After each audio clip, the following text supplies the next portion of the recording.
J'étais à l'église. J'avais été oint, je prêchais. Les miracles se produisaient. Mais je luttais financièrement. J'empruntais de l'argent. Les miracles avaient lieu. Mais moi, je peinais. Depuis 1983, nous avions acheté le terrain. Je ne remboursais même pas la voiture. Il m'avait donné un manteau, mais je mendiais auprès de gens qui n'étaient même pas croyants pour qu'ils me prêtent de l'argent, juste pour acheter un billet aller simple pour les États-Unis. Alors, ils m'ont mis sur un programme pour prêcher avec T.L. Osborne. Ils ont parlé à un pasteur qu'ils connaissaient pour que je vienne prêcher.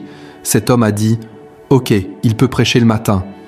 J'étais encore très jeune, très très jeune. Je suis donc allé là-bas pour prêcher le matin. La parole de connaissance était puissante. Il y avait des miracles. On a terminé et on est allé déjeuner. Tout le monde se précipitait pour revenir écouter Benson Idahosa. C'était la première fois que je le rencontrais. Homme de Dieu tellement puissant. L'après-midi, après le déjeuner, le pasteur m'a donné une enveloppe. Elle contenait un chèque de $1000.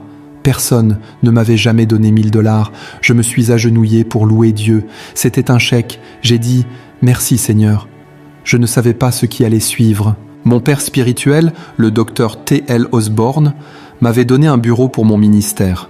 Leur secrétaire était ma secrétaire. J'allais la porter là-bas. Ils l'ont mis en dépôt. J'ai reçu de l'argent. J'allais utiliser $400 pour rembourser le billet d'avion qui m'avait amené et je devais payer le billet retour. Il me restait peut-être $200 ou quelque chose comme ça. Je peinais encore à acheter une sonorisation pour l'église. Et voilà qu'arrive un homme très grand, très nigérian, avec un accent typique. C'était Benson Idahosa. Nous étions les deux seuls hommes noirs dans cette église. Il s'est retourné et a dit « Tu dois être Robert Kayanja, l'Ougandaise ». J'ai dit « Oui, monsieur ». Je me suis assis avec le pasteur et sa femme, et ils l'ont appelé pour prêcher. Puis il a commencé à prêcher. Tout le monde s'est levé, des gens blancs. La faveur que cet homme avait, c'était incroyable. La foi avec laquelle il opérait. J'ai dit, il est vêtu d'une tenue traditionnelle nigériane. Je pense que j'ai besoin d'une tenue nigériane moi aussi. Quand tu portes ça, les choses bougent, les miracles arrivent. Puis il a dit, nous devons aider cette église à être achevée. Aujourd'hui, c'est le jour où l'on paie tout. Tout le monde dans cette pièce, nous allons tous contribuer. C'était en 1986 que cela se passait. Tout le monde va donner. J'ai dit, ok. Dites-le aux Américains, ce sont eux qui ont l'argent. Après, je leur demanderai aussi de m'en donner. L'homme a dit, et on commence avec l'Ouganda. Il voulait dire mon nom, mais il ne s'en souvenait plus. On commence avec Ouganda. Tu es le premier. Je me suis dit, moi ? Mais non, je n'ai pas d'argent, moi. Et l'homme a continué et a insisté, viens, apporte $1000. J'ai dit, je ne les ai pas. Il a dit, tu les as dans ta poche arrière. J'avais mis l'enveloppe dans ma poche, j'avais même bien serré ma ceinture. C'était ma vie, ma survie qui dépendait de cet argent. Je me suis demandé, mais comment cet homme a-t-il su ? Je me suis dit, pourquoi est-ce qu'il me fait ça ? Est-ce que c'est parce qu'il veut que je donne ? Le diable commençait à m'attaquer dans mon esprit. Toutes sortes de pensées surgissaient et je n'avais pas l'argent. J'ai dit, tu es nigérian, moi je suis ougandais, laisse-moi tranquille. Tu sais, tu réalises que tu es vraiment dans la galère quand tu commences à t'exclure toi-même. On parle de Dieu à l'église et toi tu commences à dire, ceux-là sont riches, moi je suis pauvre. Tu commences à penser, celui-là a des connexions, moi je n'en ai pas. C'est comme ça que le diable commence. Tu commences à t'éliminer toi-même. Puis une femme s'est levée pour me sauver. Elle a dit, il semble qu'il n'a pas l'argent. Moi j'ai $850. Il y avait même des pièces. Elle voulait donner à ma place. Il a frappé l'argent au visage de cette femme blanche. Il ne faut jamais faire ça. Il a dit, vous êtes venus en Afrique, vous nous avez réduits en esclavage. Et même quand Dieu essaie de nous délivrer ici, vous venez encore nous aider ? C'est pour ça que vous nous donnez des habits usagés. La femme a commencé à trembler. Je me suis dit, cet homme est allé trop loin. Nous ne sommes que deux noirs ici. Les blancs vont mourir de peur. Ils vont dire, ces deux noirs ont tué la femme blanche. Je voulais fuir. J'ai arrêté de parler en anglais. J'ai commencé à me disputer en swahili. Laisse-moi te dire une chose, quand tu es vraiment dans l'esprit et que le diable te pousse dans tes retranchements, tu arrêtes de parler en langue étrangère. Tu reviens dans ta langue maternelle. Il a dit, apporte les $1000. Il me tenait, et je parlais tout bas en langue traditionnelle. Une autre femme blanche a levé le doigt et voulait aller se cacher aux toilettes. Il a demandé fermer la porte. C'est là que je me suis dit, bon, je vais sortir les 1000 $, sinon des gens vont mourir ici. J'ai sorti l'argent, j'ai signé le chèque et je le lui ai donné. Mais dans mon cœur, j'avais prévu qu'après le culte, on allait dîner ensemble. Et là, j'allais lui dire « Rends-moi mon argent, tu m'as mis dans des problèmes, j'ai failli tuer des blancs. C'est mon argent qui doit me ramener à la maison, je veux mes 1000 $. » Mais quand j'ai libéré l'argent, c'est comme si quelque chose avait été relâché dans la salle. Tous les blancs ont commencé à sortir leurs chéquiers. À cette époque, on avait des chéquiers. Ils déposaient tous de l'argent. Je n'avais jamais vu autant d'argent. Toute l'estrade était verte, pleine de billets. Il a sauté, il est venu vers moi. J'étais debout, en train de crier et d'applaudir. L'homme a imposé les mains sur moi. Tu sais, quand quelqu'un te transfère 50 tonnes de feu, je n'avais jamais ressenti un tel poids. Je me suis retrouvé au sol. Il m'a dit « Tu ne seras plus jamais pauvre tous les jours de ta vie ». Nous avions terminé le service et sommes allés à l'arrière. L'archevêque est allé saluer ceux qui étaient dans le débordement.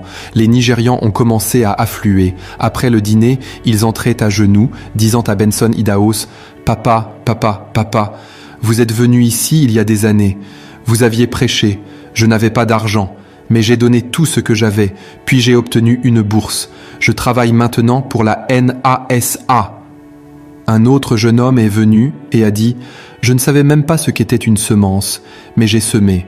Regardez où j'en suis aujourd'hui. » Un jeune homme a sorti 10 000 $ et les lui a donnés. Un autre a donné 5 000. La file allait de l'hôtel jusqu'à la porte. Des Nigérians, des Ghanéens. Ils continuaient à venir. Il a ouvert sa mallette. Elle était remplie d'argent. Il en avait une autre. Elle aussi était pleine. Je l'ai regardée. Il était environ 4 heures du matin. Nous avions terminé le service à 23 heures. Les gens lui donnaient encore de l'argent. Il priait encore pour eux. Puis il a mis la main dans la mallette et a sorti une liasse de 100 000 $. Il a dit « Ouganda, Ouganda, Ouganda, regardez ça !» Je pensais qu'il allait me donner l'argent. Mais tu sais, le diable, quand il parle à un chrétien, il parle comme un chrétien. Il disait des choses comme « Tu as semé. Voici ta moisson. On va te donner une partie de cet argent. Tu as cru pour la récolte, maintenant c'est le moment. » Mais ce n'était pas encore le moment. Benson Idahosa a remis les 100 000 $ dans la mallette, puis il a ressorti une autre liasse de 100 000 $, puis il l'a remise, encore et encore. Il faisait juste défiler les billets. Je voulais lui dire « Mon ami, viens sur le côté. Je dois te chuchoter quelque chose. Mon 1000 $. Est-ce qu'ils m'ont oublié ?» Mais l'homme continuait de prier pour les gens. Comme nous étions dans le même hôtel, je me suis dit « Je le verrai au petit déjeuner, je lui parlerai là-bas, je lui expliquerai nos problèmes, peut-être qu'il me comprendra et j'espérais aussi qu'il m'avait dit qu'il viendra en Ouganda. » Il m'avait dit « Je viens en Ouganda, mon frère, pour toi. » J'ai dit « Pas de problème. Mes frères et sœurs, je suis allé dormir. Je me suis réveillé à 6 heures. Quand tu as des dettes, même si c'est toi qu'on doit rembourser, tu te lèves tôt, comme un débiteur. J'ai commencé à répéter ce que j'allais lui dire. Ces 1000 $, c'était pour ma dîme. J'ai aussi besoin de haut-parleurs. Nous construisons l'église. Nous avons acheté un terrain. Nous avons des besoins. Tu te mets à parler tout seul comme un fou. À 7 heures, je suis allé prendre le petit déjeuner. J'ai mangé. J'ai attendu l'archevêque Idahosa. Il n'est pas venu. À 8 heures, un pasteur est venu nous faire le check-out. Je lui ai demandé « Vous l'avez vu ?» Il a dit, dès qu'il a fini de prier pour les Nigérians, il est parti. Il est déjà en route pour le Nigeria. J'ai dit, cet homme, comme ça, parti, il est parti. Dieu est parti avec lui.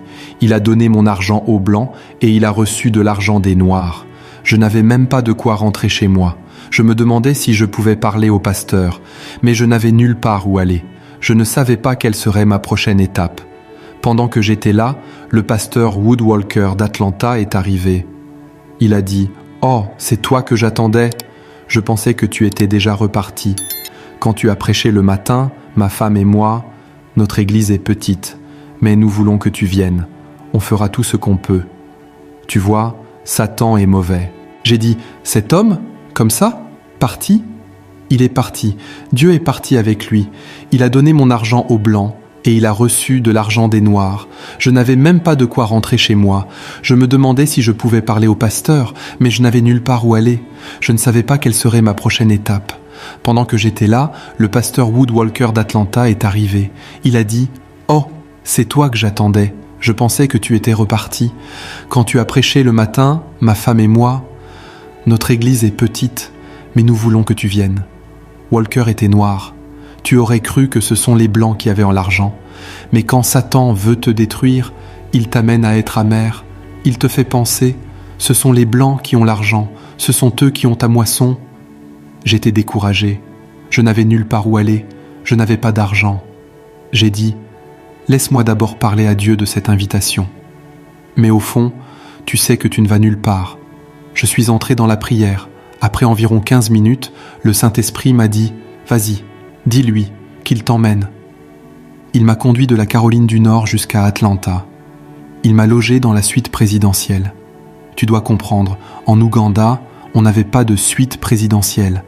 Tout avait été bombardé. Il n'y avait pas de bons hôtels. Ils m'ont dit, ce sont des suites pour les présidents, pour dormir, pour manger. Quand je suis entré dans la chambre, j'ai vu des choses que je n'avais jamais vues. Il y avait une baignoire, une télévision, une grande chambre avec plusieurs pièces attachées, une cuisine. Ils m'ont dit, tout cela est à toi. Si tu veux commander quelque chose, utilise ce téléphone. Tu peux même profiter du jacuzzi. J'ai dit, jacuzzi? Qu'est-ce que c'est? Ça fait quoi?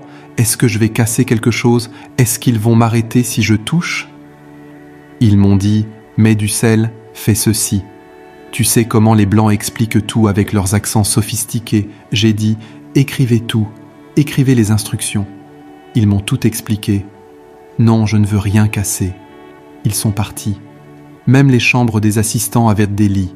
Ils m'ont dit, tu vas prêcher ensuite, puis on t'enverra. J'ai dit, tu sais quoi? Laisse-moi en profiter. J'ai d'abord dormi dans le lit principal. Après la prière, j'ai dormi dans un autre lit.